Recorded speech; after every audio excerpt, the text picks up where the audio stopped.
जय गुरु जी। शुक्राना गुरु जी। सारी संगत को जय गुरु जी। संगत जी, गुरु जी हमारे कष्ट अपने ऊपर ले लेते हैं और फिर हमें बताते भी हैं कि मैंने तेरा कष्ट अपने ऊपर लिया है, इसलिए मेरा शुक्राना कर। हमें गुरु जी का उसी वक्त शुक्राना करना चाहिए।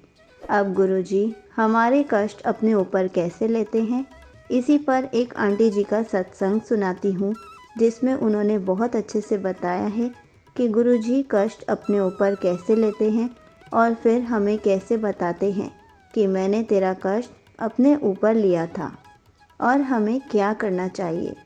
तो चलिए आंटी जी का सत्संग सुनाती हूँ। संगत जी, ये मेरा छठा सत्संग है। मेरे पास गुरु जी का बार बार मैसेज आ रहा था कि कोई बहुत बड़ा कष्ट था जो मैंने टाल दिया, तेरी फैमिली को ब्लेस कर दिया। संगत जी, मेरे पास जब भी यह मैसेज आता है कि बहुत बड़ा कष्ट था, टाल दिया, तब मैं समझ जाती हूँ कि अब मुझे गुरु जी ड्रीम में आकर ज़रूर बताएंगे या गुरु जी का ड्रीम अब मुझे ज़रूर आएगा। संगत जी, उसी रात को जब मैं सो गई थी तो मुझे ड्रीम आया कि मेरी मम्मी की डेथ हो गई है, पर जो मेरी मम्मी की आत्मा थी वो हमारे साथ ही थी। उसके बाद मैं थोड़ी देर के लिए अपने घर के बाहर जाती हूँ तो मुझे एक बहुत बड़ी बटरफ्लाई दिखती है, कलरफुल, एकदम रेनबो की तरह, और वह बहुत बड़ी होती है।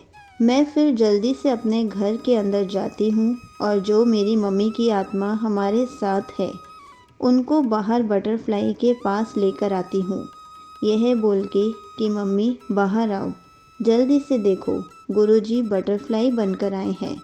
और ऐसे मेरी मम्मी बाहर आती हैं तो जो बटरफ्लाई थी वो मम्मी के साथ आती है और मम्मी को जैसे ही बटरफ्लाई टच करती है वो बटरफ्लाई गोल्डन कलर की बन जाती है और गायब हो जाती है। उसके बाद मेरी मम्मी हमारे पास वापस आ जाती हैं, उनकी डेथ नहीं होती। फिर हम दोबारा सभी अच्छे से रहने लग जाते हैं। यह ड्रीम जब मैं सुबह मम्मी को बताती हूँ तो उसके बाद मैं वॉशरूम चली गई और मैं जैसे ही वॉशरूम से बाहर आई तो मेरी मम्मी रूम में बैठी थी। उनके ऊपर एक कलरफुल बटरफ्लाई चल रही थी। मैंने बस मम्मी को ड्रीम बताया ही था, इतनी ही देर में एक बटरफ्लाई आ भी गई और मम्मी पर चल रही थी। मैं और मेरे पापा भी वहीं थे। थोड़ी देर बाद मेरा भाई बाहर से खेल कर आ रहा था तो मुझे आवाज़ मार कर बुलाता है और बोलता है, देख मुझे एक बटरफ्लाई मिली है। यह बटरफ्लाई मेरे ऊपर थी और संगत जी, यह वही बटरफ्लाई थी जो मेरी मम्मी पर चल रही थी। मेरे भाई ने वह बटरफ्लाई को उड़ा दिया और जब मेरी बहन स्कूल से आई उसने वही बटरफ्लाई हमारे वॉशरूम में भी देखी। जब मैं शाम को फेस वॉश करने वॉशरूम गई तो वह बटरफ्लाई मरी हुई थी। संगत जी, उस बटरफ्लाई ने मेरी फैमिली के एक एक सदस्य को दर्शन दिए और फिर वह मर गई। तब मुझे समझ आया कि गुरु जी ने मेरी पूरी फैमिली को ब्लेस किया और मेरी फैमिली पर, हम पर जो भी कष्ट आना था गुरु जी ने वह कष्ट कैसे ले लिया। मैंने गुरु जी का बहुत बहुत शुक्राना किया कि गुरु जी आपने मेरी फैमिली को ब्लेस कर दिया और हमारे ऊपर जो भी कष्ट आया था उसको अपने ऊपर ले लिया। यहीं पर आंटी जी का सत्संग समाप्त होता है। संगत जी, गुरु जी हम सबके कष्ट ऐसे ही अपने ऊपर ले लेते हैं। बस हमें गुरु जी अपने ऊपर कष्ट लेने के बाद बताते ज़रूर हैं कि मैंने तेरा कष्ट अपने ऊपर ले लिया।